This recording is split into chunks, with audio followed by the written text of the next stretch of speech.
sorry I'm not as prepared as I should be, but When you hear this, you'll I figure you'll edit it. you can know all Yeah. this.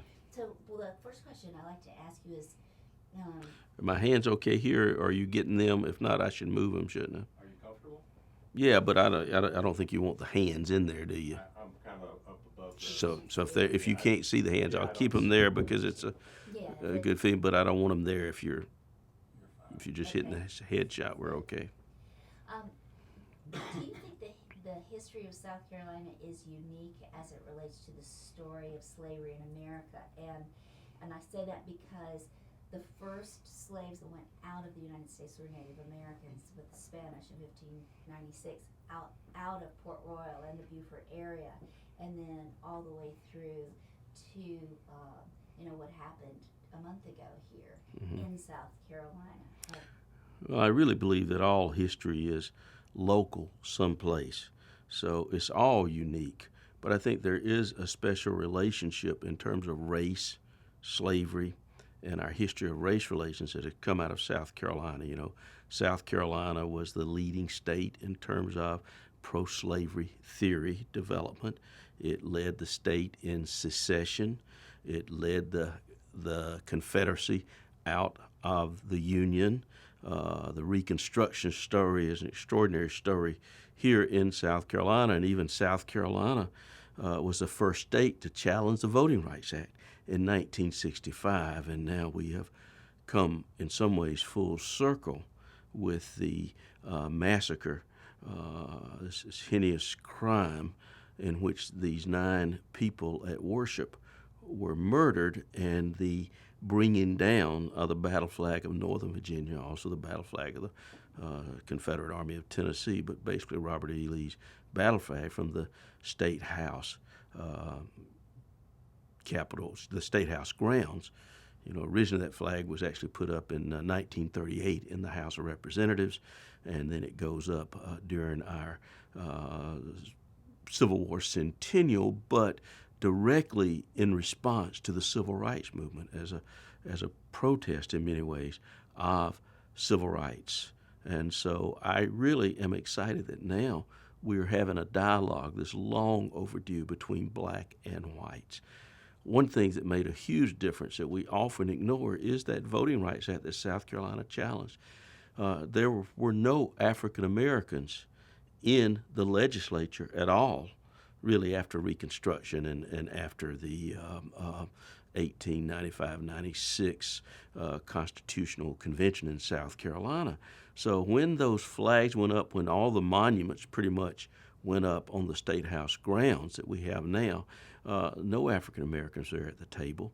You could actually argue, I think, that the legislature was not democratically elected because African Americans could not vote, did not have the right to vote in the state of South Carolina. Most of them had been disfranchised and actively kept from voting.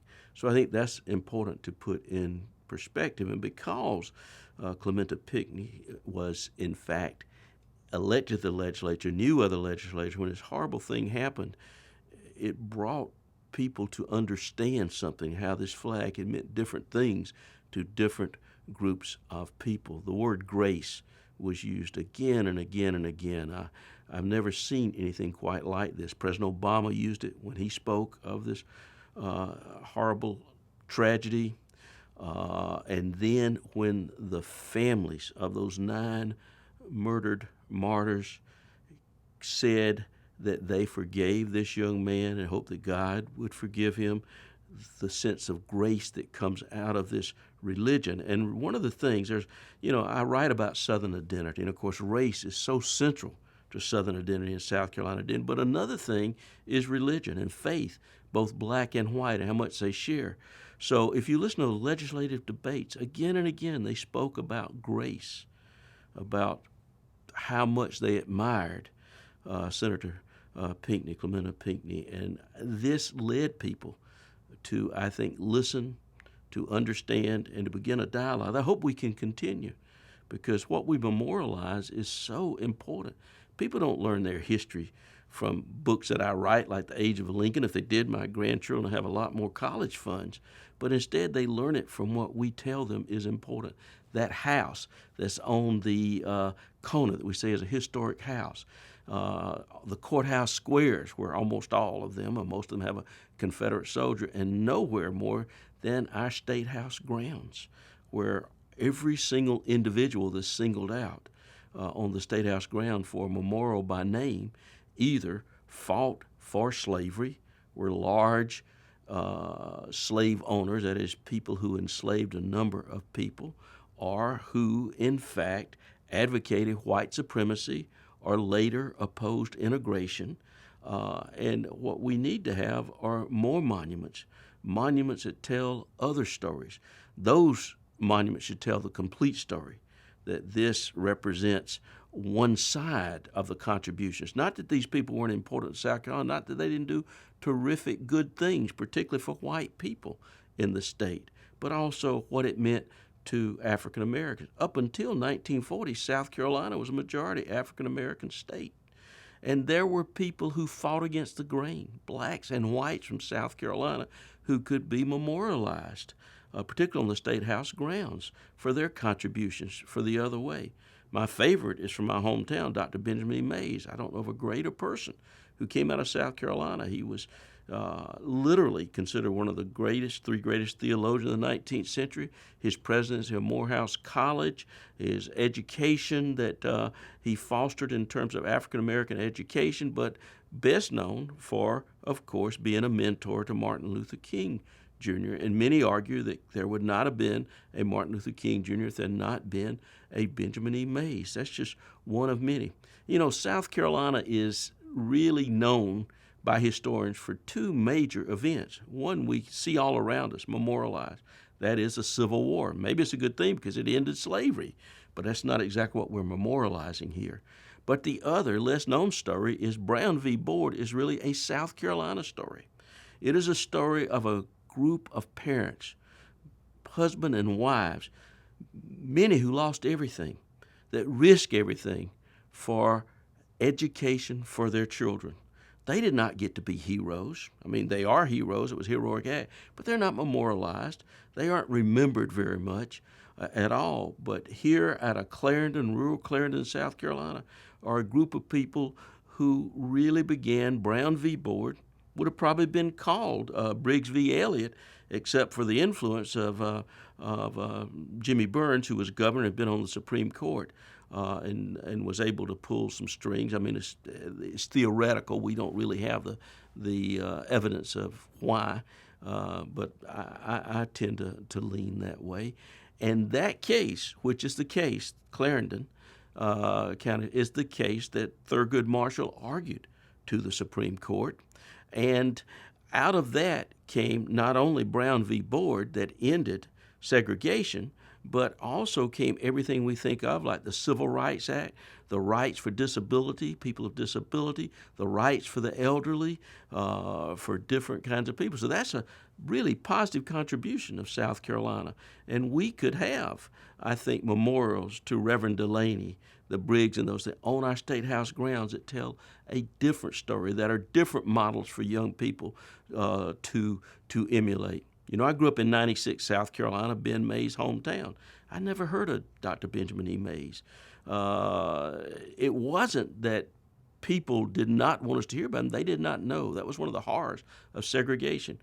We had a plaque, a historical plaque in our hometown, and it was to Preston Brooks, who is the congressman from Edgefield who had a plantation near 96, and after he had caned senseless the abolitionist senator Charles Sumner from Massachusetts, because he believed that he had insulted not only his state but his relative, Judge A.P. Brooks, who was also a senator. They brought in a huge party for him, and wagon loads of canes were brought in because he had worn his gutta-percha cane out, beating Sumner senseless. And so they put a monument there to Preston Brooks. So every little white and African-American child who walked by that statue got this message. The way for people to build a monument to you and memorialize you is to beat the fire out of people. Well, we were state champs in football because we had those kind of role models probably, but I'm being facetious. I think it's important. You know, we modeling is important.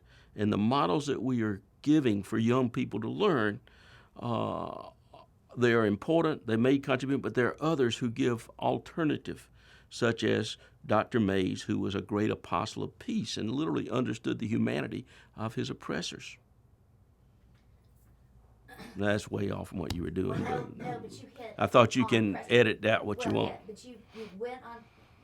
You perfectly went on Preston Brooks, Charles Sumner, which brings us into the next question, and that is, how do you think the choice and installment of Rufus Saxton, Thomas Higginson, and both of whom were evangelical abolitionists and transcendentalists, and Laura Town, who was a Unitarian, you talked about that in kind of in that, that Baptist Southern part that's shared with African American in those churches, which is always kind of strange. You don't know how that goes back and forth. But these people were from Massachusetts, from Charles Sumner's home ground, and how do you think they're being installed here specifically, or your thoughts on this, influence the success or it going forward, since they were from there and they've also kind of a different bent, spiritually, religiously, philosophically? Well, it was not easy, particularly Laura Towns, who I think is one of the people we should memorialize in South Carolina now. Of course, she comes down from the North, is a Unitarian. Unitarians meant something different than they do today, actually, at that time. Devout, and gave her life to education at St. Helena Island and Penn Center there. She was unique in how she grew. People were from a different culture.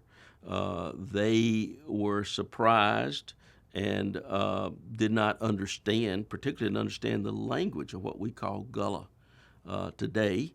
They were not used to the emotionalism and some of the practices in the African American churches, and were determined to change it. But Laura Towns was one of these people who grew to appreciate, particularly the spirituality, the worship of God from these African Americans. She was, we use the term carpetbagger pejoratively. Supposedly, these were people who put everything they had in these cheap carpet bags, came down to make a fortune.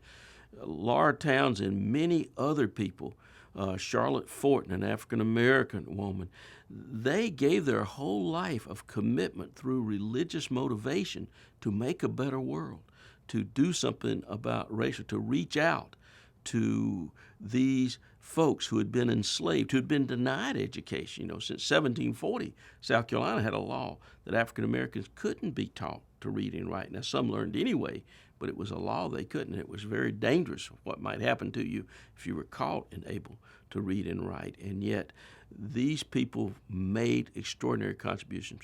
I like to tell the story. In fact, in the first draft of my book, The Age of Lincoln, I said that these incredible, committed Christians and folks who were committed to making a better world and what we think of as rehearsal for Reconstruction here in Beaufort, St. Helena Island, and around this area were behind enemy lines. And my thesis advisor, James McPherson, reading the draft, said, well, Vernon, they weren't behind enemy lines, behind federal lines. But I said, Jim, well, think about Vietnam. You're 20 miles away and there aren't very many soldiers and you're in the depth of the Confederacy. What would have happened to these people if the Confederates had broken through and taken it? And they could have. There were skirmishes and there were attempts. And certainly Charlotte Fortin, who was an African-American free woman from the North who had come down, would have been sold into slavery.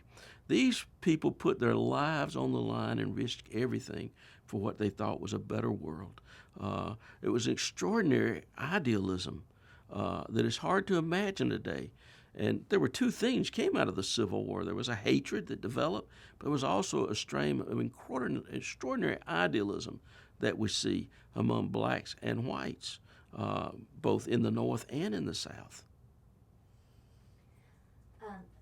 Did you want me to go on about Brisbane here in particular, or yes, Lincoln, yes, or maybe you have a question? I just thought that Well, I do.